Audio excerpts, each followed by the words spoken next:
Hey, welcome to Code Library. So in this video, I'll demonstrate UV, which is one of the fastest and most modern Python package manager. You must have heard of other Python package manager like Conda, pip, etc. But here we'll be demonstrating UV, which is one of the fastest.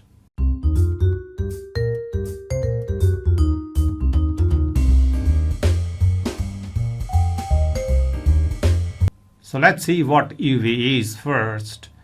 This is an introduction of UV Python package manager. Now UV is a modern high-performance Python manager, an installer written in Rust, and it offers significant improvements in speed, reliability, and dependency resolution over traditional Python package management like pip. So let's see what are the features of UV, and these are the key features. We'll see one by one. A couple of them are listed only. And it is a lightning fast package installation and dependency resolution, compatible with existing Python tools and workflows, built-in virtual environment management, support for modern packaging standards, reliable dependency locking and reproducible environments, and memory efficient operation, especially for large projects. Now, you must have heard of Python package managers like pip, Conda, and Poetry.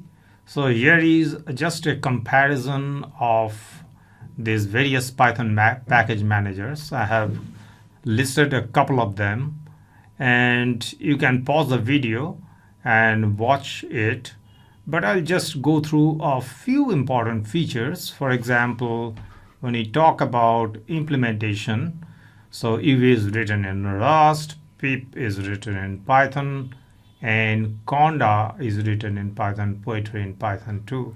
Let's talk about speed. So it is 10 to 100x faster than pip, and the speed of pip is a kind of a baseline, and Conda is slower than pip, of course, if you have experienced that, and Poetry is faster than pip.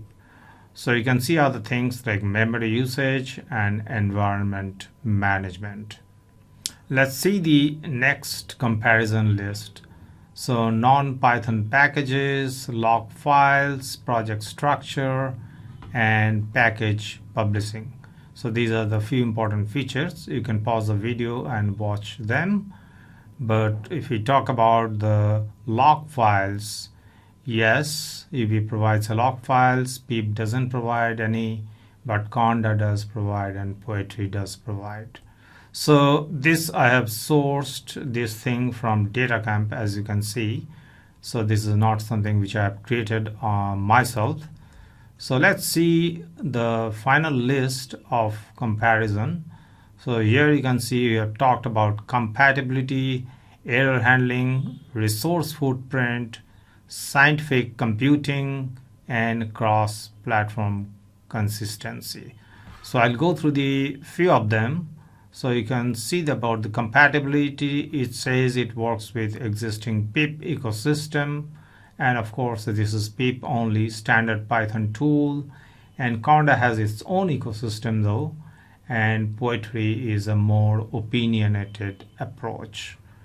And if we talk about error handling, yes, UV provides very clear error messages, and Python has a very basic error handling messages. For Conda and Poetry, both are good. So this is the list of UV comparison.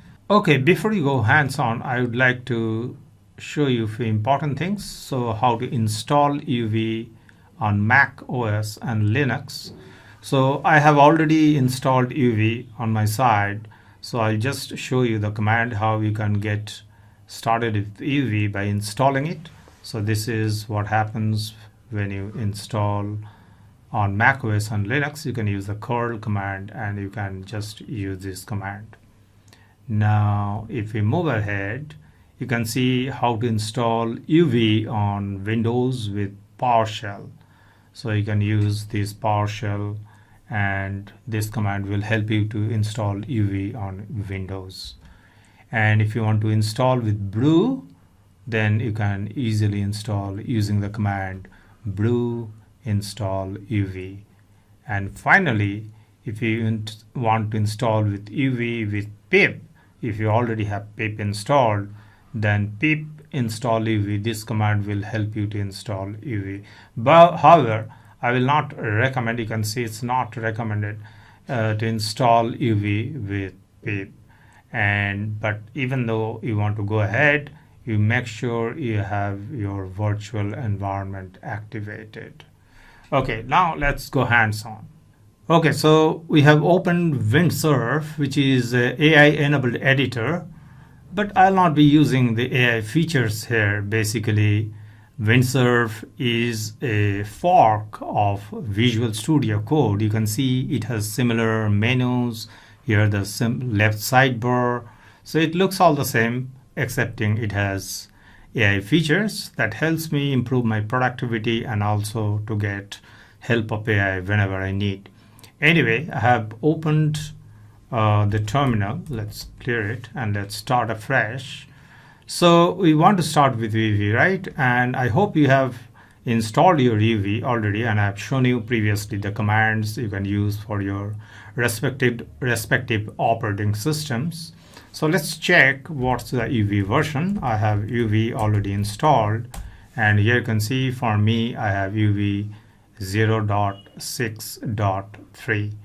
Okay, now let's check which are the Python versions installed in my operating system. So the command is uv python list, and this will list down all the Python versions you have. Let me just close this sidebar, and here you can see I have C program files, Python 313, which is Python 13, and Python 3.13 rather, and then I have Python 3.12 or Python 3.12, and these are basically, the system-wide installations. These are the system-wide installation I have on my operating system, Windows. And there are other Python versions as well, which are automatically installed by UV because I have been playing with UV for a long time. So it has installed few versions, 3.11, 3.10.16, 3.9, and 3.8. So the difference between this UV installation is that these are installed by UV automatically when I have experimented with different versions of Python, and these are system-wide installations of Python which I have installed using Python installer. So we'll play around with, let's say, UV 3.12, which is 3.12, right? So let's clear the screen. We have checked the Python versions we have. So we'll now initialize the project with UV, right? So the command for this is UV init. So if you just run UV init, it will initialize your project folder. So it will treat this 10 May as the project folder, but we don't want that. So we want a project folder to be created. So let's name it UV demo, and we want it to be initialized with a particular version of Python.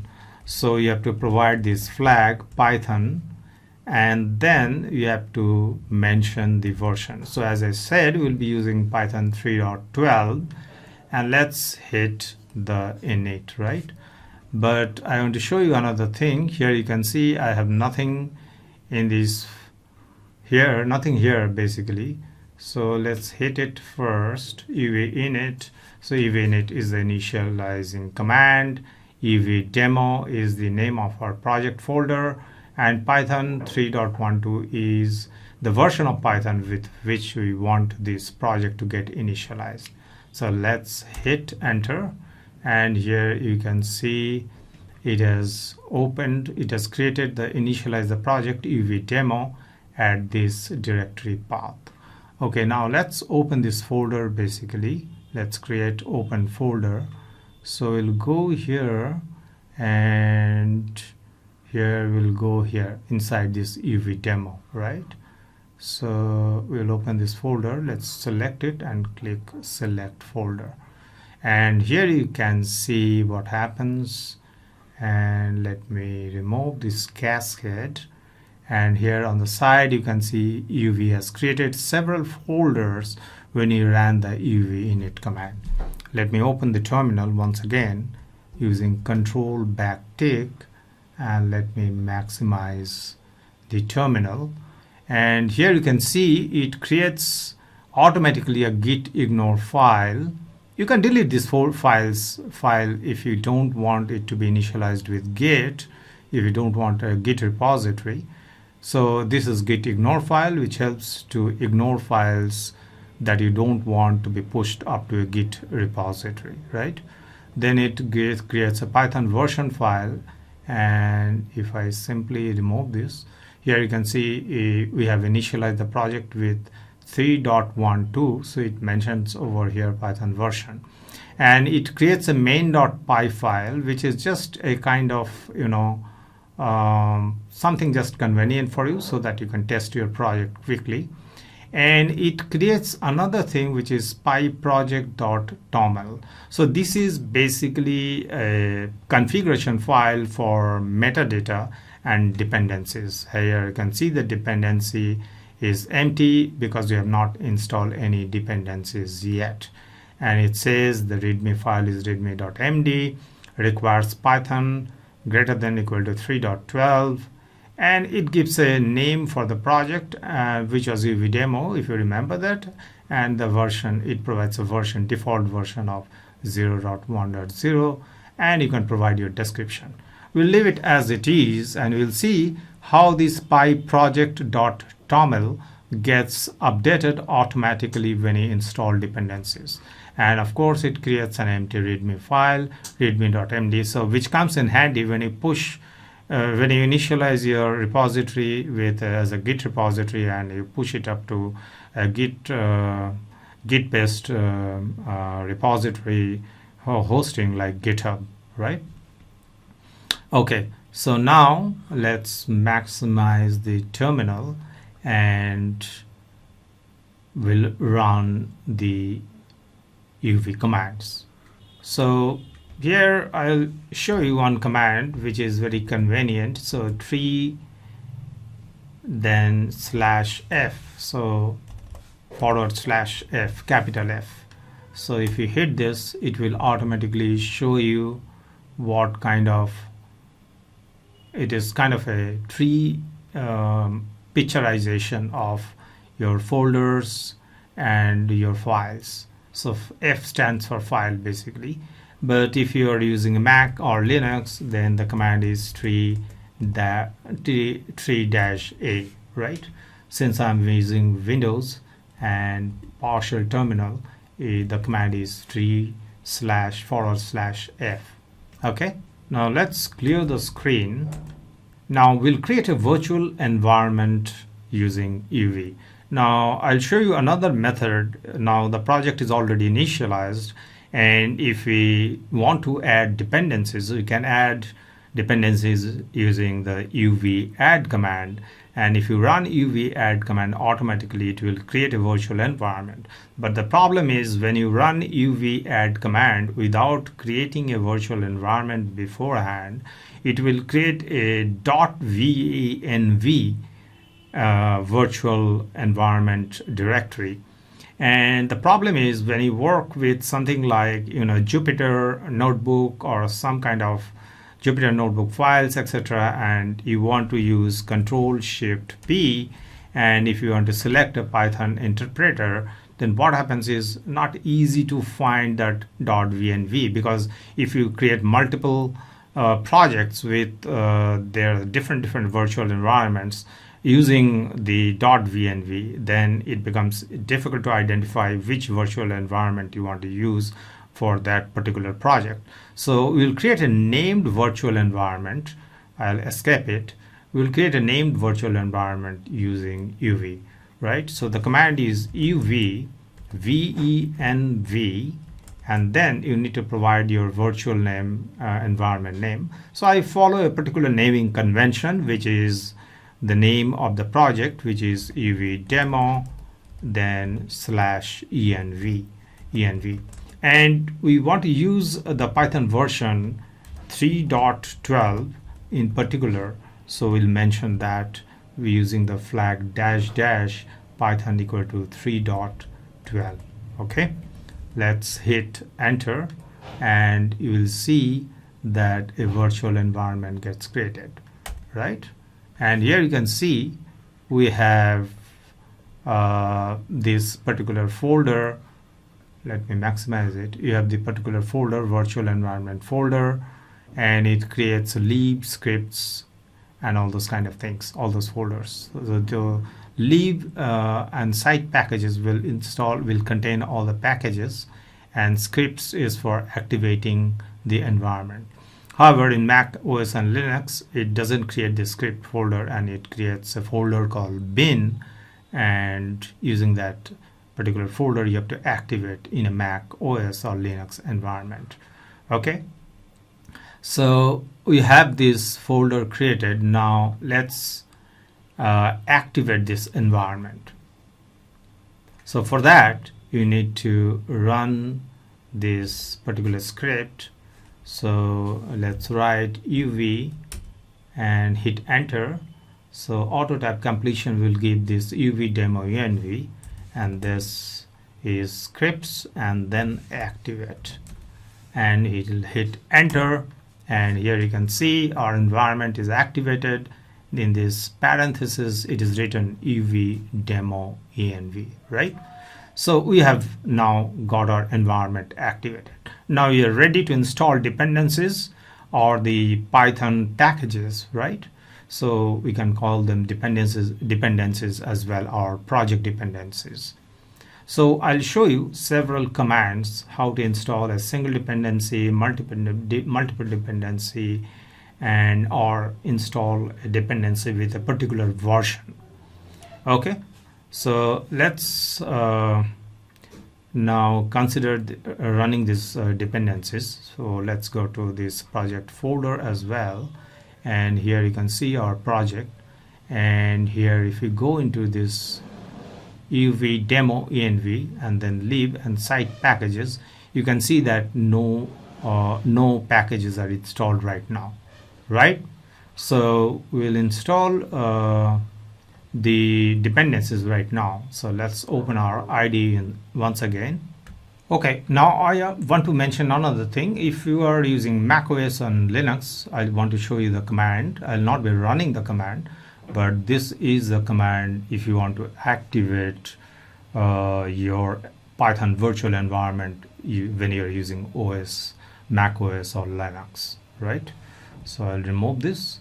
Now let's start getting ahead with package installations. So let's say if you want to run a single package such as numpy, the command is uv add numpy, and then you need to add another flag.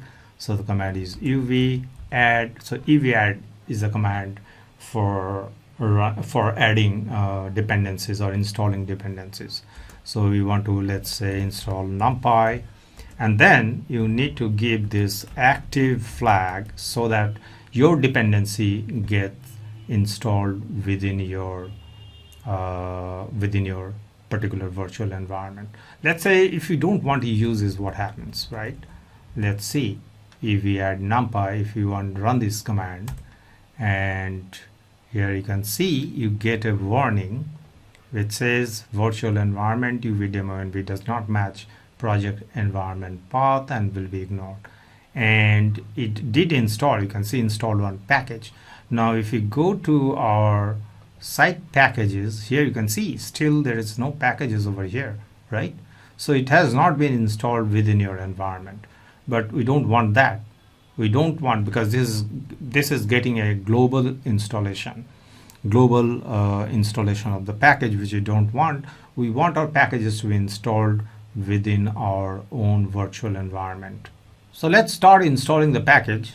You have seen that you cannot install without the -- active flag. So we'll add the -- active flag for installing our packages within our own virtual environment. So we'll install, let's say, uv, then add, and then you add the dependency name, let's say numpy. So numpy is a Python package, which if you don't know, and then we'll add the -- active flag and hit install. Now you don't get any warning, and you can see how fast it is. It quickly installed the numpy package, and here you can see installed in 278 milliseconds and resolved in 1 millisecond. So indeed, UV is an extremely fast Python package manager, right? So here now, if we need to check two things, right? And here there are three things actually.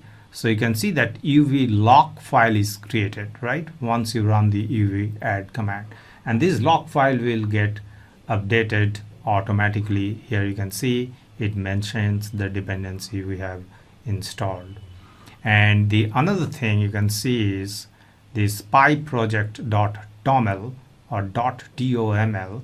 Here it has installed the numpy package, and it has mentioned the version as well.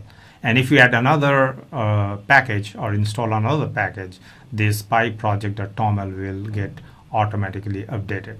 This doesn't happen in pip, if you remember, because there you have to have a requirement.txt file from which you can install dependencies. And the another thing I want to show you, that once you have used the active flag, right? We have used the active flag, and let me just bring up the command once again. Okay, let me clear. And here you have run this command, and if you go back to our Explorer, and here you can see, if you go into uv demo env, which is our virtual environment folder in lib and site packages, here you can see that numpy package has been installed when we have used the -- active flag. Let's come back to our IDE. Now let's say if you want to install two packages, right?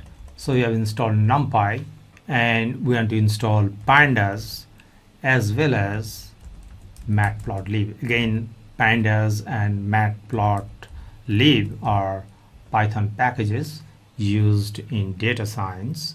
So here, if we hit enter once again, and you'll see that we can install multiple packages using the uv add, and then you just keep a space, separate them, your package names, pandas space matplotlib, and if you want to install another package, you can again give a space and mention another package name. So let's allow the installation to complete, and it is still installing. It is preparing the packages. So you can see 4 of 5, because when you install a particular dependency or a package, it has many transitive dependencies. So one package needs few more packages, so it installs all the packages. Now it has resolved 15 packages. Now it is preparing 5 packages, and then it will actually install, right? Let's wait, and it has almost prepared the 5 packages.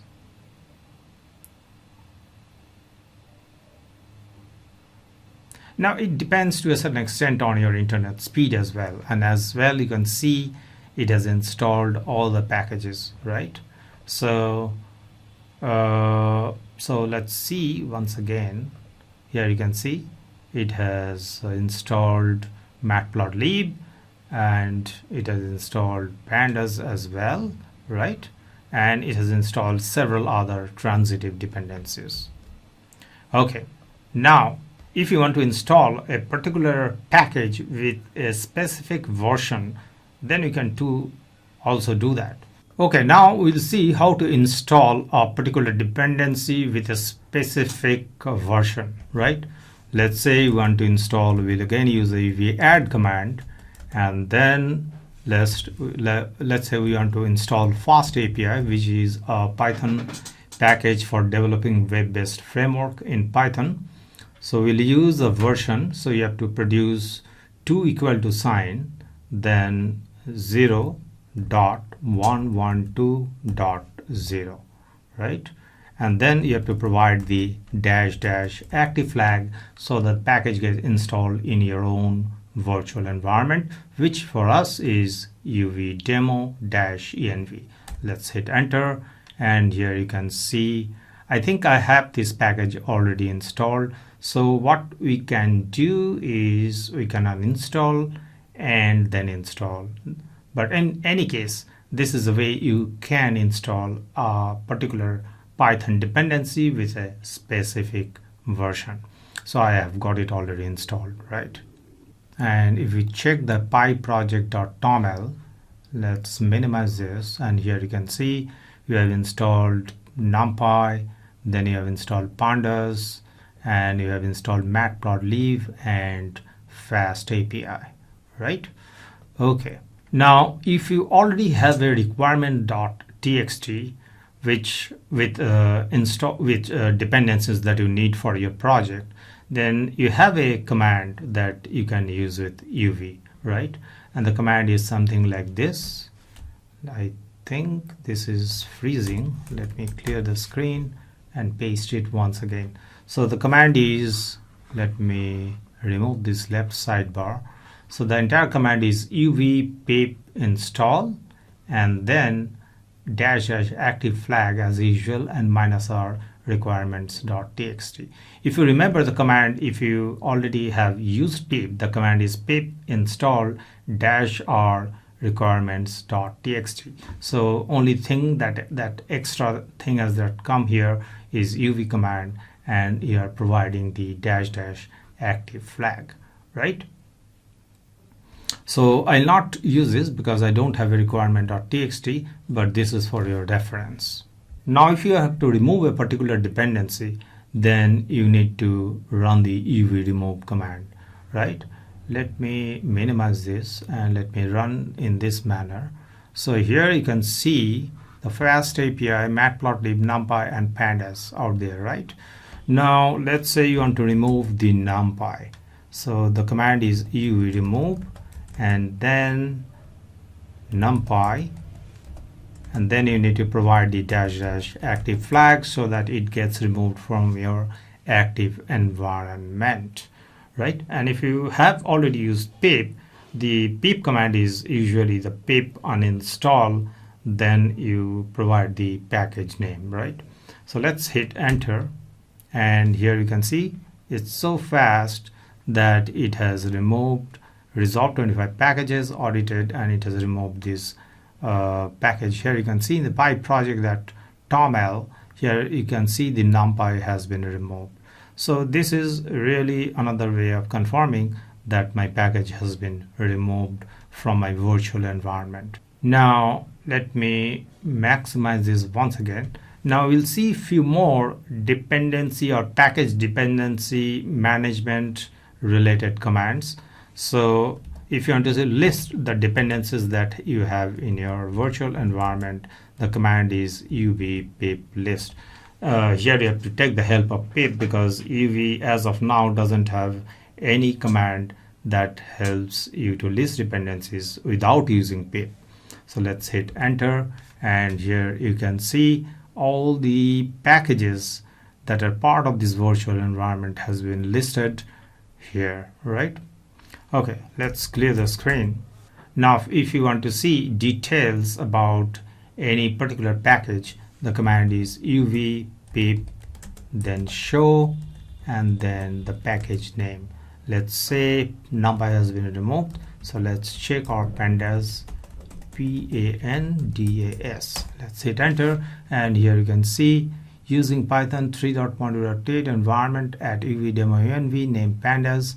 The version is 2.2.3 and the location here you can see F code library and blah blah, and then uvdemoenv leave site packages, and it says it requires numpy, it requires python datautil, pytz, tz data.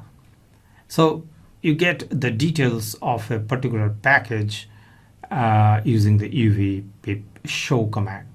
And let's say if you want to export the dependencies, if you have already run pip or used pip, then there is a pip freeze command. In a similar way, we can use a freeze command here. So uv pip freeze, right? So once you run this, it will freeze all the dependencies that you have and in your virtual environment. So let's hit enter, and here you can see it lists all the dependencies that you have in your virtual environment with their specific versions. So you can export this, but there is a better way. So let's clear the screen so we can rerun this command, and we can actually output or dump the output of this uv pip freeze command in a particular file. Let's say requirements.txt, right? Requirements.txt. Let's hit enter, and here if we check so the sidebar, here you can see the requirements.txt, and if you open it, if you remove this terminal, here you can see all the dependencies along with their specific version has been exported into the file requirements.txt. Okay, let's maximize. Now if you want to see what are the outdated packages in our particular virtual environment which are not up to the latest version, right? So you can run uv pip list, and then with the outdated flag -- outdated. Let's hit enter, and here you get the first API version we have is 0.112.0. if you remember when we demoed how to install a dependency with a specific version, and here you can see the latest is 0.115.12. So similarly for other packages, Pydantic Core, Starlet, we have not installed these packages basically, but these are installed in our virtual environment as a part of the transitive dependencies of the package we explicitly installed, right? So this is the way you can list the dependencies and see which are outdated in your virtual environment. Now you can list your dependencies in a JSON format, right? So this is sometimes quite useful. So let's see uv pip list and then -- format flag, and we want the output in a JSON format. Let's hit enter, and here you can see you have all your dependencies listed in a JSON format. Now this is not very much easily readable, but you can use a JSON formatter, online JSON formatter, to list them. So I'll copy this from the terminal and say online, or rather let's say JSON formatter, right? And if you open this one, and let's see, I have already done this. Let's remove this and let's paste it once again, and then if we say, here you can see on the right side you have the JSON rightly formatted so that it is readable and understandable. So this is the way you can list all your dependencies in a virtual environment in a JSON format. So let's get back to IDE. So let me clear the screen. Okay, so this is the end of this UV demonstration part 1. We'll come back with another video where we'll show certain advanced UV commands which are required to manage our dependencies and our virtual environment. So good luck and goodbye.